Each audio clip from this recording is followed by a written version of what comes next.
நர்மலா வணக்கம். விஜய் தலைமையிலான அரசுடைய முதல் சட்டப்பேரவை கூட்டத்தொடர் இன்று கூடுகிறது. இது மிகுந்த எதிர்பார்ப்பை ஏற்படுத்தி இருக்கிறது.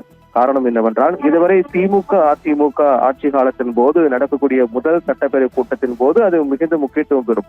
மாறாக தமிழக வெற்றி கழக அரசுடைய முதல் கூட்டத்தொடர் என்பதால் இது இன்னும் கூடுதல் முக்கியத்துவம் பெறுகிறது. அந்த வகையில் சட்டசபையின் முதல் கூட்டத்தொடர் என்பதால் இந்த தொடர் கவர்னர் உரையுடன் தொடங்கும். இதற்காக கவர்னருக்கு ஏற்கனவே சபாநாயகர் ஜே.சி.டி. பிரபாகர் முறைப்படி அழைப்பு விடுத்திருக்கின்றார். இந்நிலையில் தான் இந்த சட்டப்பேரவை மண்டபத்தில் கூடக்கூடிய கூட்டத்தில் கவர்னர் அர்லேக்கர் பங்கேற்று உரையாற்றுகிறார். புதிய அரசுடைய திட்டங்கள், அதனுடைய நோக்கங்கள் அந்த உரையில் இடம்பெறுவதற்கு வகையில் ஏற்பாடெல்லாம் செய்யப்பட்டிருக்கிறது. இந்நிலையில் முன்னதாக அதாவது சரியாக சொல்ல வேண்டும் என்றால் ஒரு 9:50 மணி அளவில் சட்டசபைக்கு வரக்கூடிய கவர்னர் அர்லேக்கருக்கு பிரதான கட்டிடத்தினுடைய 2வது நுழைவு வாயில் அருகே போலீஸ் வாத்தியங்கள் முழங்க வரவேற்பு அளிக்கப்படக்கூடியது வழக்கம்.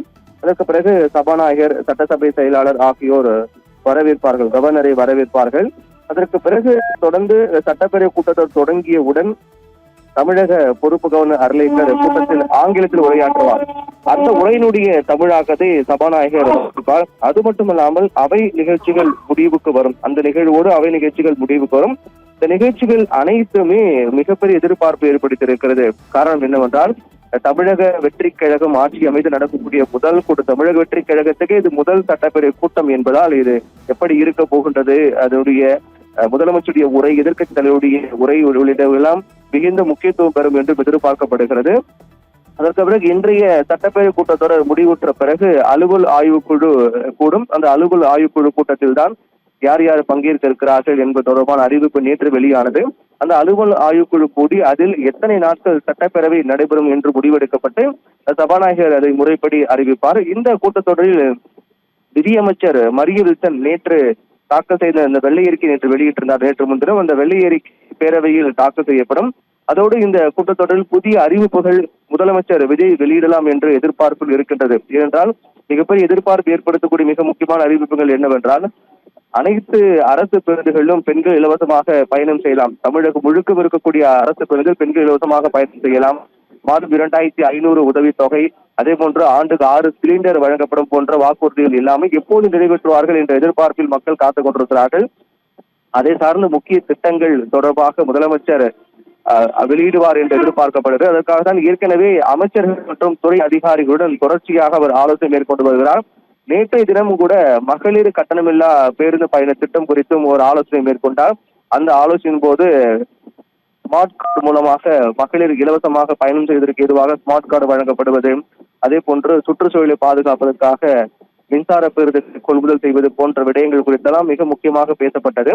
அதே நேரம் தமிழகத்தில் தற்போது நடைபெற்று வரக்கூடிய பாலியல் வன்கொடுமை சம்பவங்கள், சட்டம் ஒழுங்கு பிரச்சனை, கொலைகள், மின்வெட்டு பிரச்சனைகள், பயிர்க்கடன் தள்ளுபடியால் விவசாயிகளுடைய எதிர்ப்பு, எம்எல்ஏக்கள் ராஜினாமா உள்ளிட்ட பல்வேறு பிரச்சனைகளை எழுப்ப பிரதான எதிர்க்கட்சியான திமுக மற்றும் அதிமுக திட்டமிட்டிருக்கிறது. இதனால் கேள்வி நேரத்தில் அனல் பறக்கும் கேள்விகள் அனல் பறக்கும் என்றுதான் எதிர்பார்க்கப்படுகிறது. அதற்கு அரசு சார்பில் அளிக்கப்படக்கூடிய அதிரடி பதில்கள் என்ன என்பது மிகப்பெரிய எதிர்பார்ப்புடன் இந்த கூட்டத்தொடரில் பரபரப்புக்கு பஞ்சம் இருக்காது என்றே நாம் எடுத்துக்கொள்ளலாம். அதில் மிக முக்கியமாக பார்க்கப்படக்கூடியது தமிழ்தாய் வாழ்த்து. இதற்கு முன்னதாக கடைசியாக கடந்த திமுக ஆட்சியின் போது கூடப்பட்ட கடைசியான கூட்டத்தொடரில் தமிழக அரசு அப்போது கவர்னர் உரையுடன் தொடங்கும் போது தேசிய கீதம் இசைக்கப்பட வேண்டும் முதலில் என்ற ஒரு கோரிக்கையை கவர்னர் முன்வைத்தார். அதோடு தமிழக அரசு எழுதி கொடுத்த உரையை வாசிக்காமல் அதை படிப்பதற்கு தனக்கு உடன்பாடு இல்லை என்று கூறி வெளிநடப்பு செய்தார். அதற்கு பிறகு தேசிய கீதம் இசைக்கப்படவில்லை என்ற காரணத்தை அவர் முன்வைத்திருந்தார். இந்த நிலையில் தான் தமிழக வெற்றி கழகம் ஆட்சி அமைத்திருக்கூடிய சூழ்நிலையில் பதவியேற்பு நிகழ்வு உள்ளிட்ட ஆளுநர் கலந்து கொள்ளக்கூடிய அனைத்து நிகழ்ச்சிகளிலும் வந்தே மாதரம் பாடல் முதலில் இசைக்கப்பட்டது மிகப்பெரிய ஒரு சர்ச்சையை ஏற்படுத்தியது. அதற்கு அவர்கள் தரப்பில் விளக்கம் கொடுத்தார்கள். இந்நிலையில் தான் தமிழக சட்டப்பேரவை கூட்டத்தொடர் இதில் கவர்னர் கலந்து கொண்டு உரையாற்றக்கூடிய காரணத்தால் இதில் வந்தே மாதரம் முதலில் இசைக்கப்படுமா அல்லது தமிழ்தாய் வாழ்த்து இசைக்கப்படுமா என்ற ஒரு கேள்வியும் ஒரு எதிர்பார்ப்பு எழுந்திருக்கிறது. தாவேகா அரசு பொறுப்பேற்ற நாள் முதல் கவர்னர் பங்கேற்கக்கூடிய அரசு நிகழ்ச்சியில் தமிழ்தாய் வாழ்த்து முதலில் பாடப்படவில்லை. எனவே இன்றைய சட்டசபை கூட்டத்தொடரில் தமிழ்தாய் வாழ்த்து முதலில் பாடப்படுமா என்ற எதிர்பார்ப்பும் அதிகரித்திருக்கிறது. கடந்த திமுக ஆட்சியில் சட்டசபையில் அப்போதைய கவர்னர் RN ரவி உரையாற்றாமல் புறக்கணித்திருந்தார். அரசு எழுதி கொடுத்த உரையை என்னால் வாசிக்க முடியாது என்றும் நான் கேட்டுக்கொண்டபடி தேசிய கீதத்தை முதலில் இசைக்கவில்லை என பல காரணங்களை அவர் முன்வைத்து அதற்கு எதிர்ப்பு தெரிவித்திருந்தார். எனவே இந்த சட்டசபை கூட்டத்தொடர் முதல் நாளிலேயே எதிர்ப்பு தொடங்குகிறது என்று எடுத்துக் கொள்ளலாம். என்ன முக்கியமான திட்டங்கள் அறிவிக்க போகிறார்? விவசாய கடன் தள்ளுபடி என்பது முதலில் 50,000 இருந்த நிலையில் அதற்கு விவசாய மத்தியில் கடுமையான எதிர்ப்பு இருந்தது. அதற்கு பிறகு சட்டப்பேரவை கூட்டத்தில் நடக்க உள்ள நிலையில் அதற்கு முன்னதாகவே விவசாய கடன் தள்ளுபடி என்பது 50,000 75,000 உயர்த்தப்பட்டிருக்கிறது.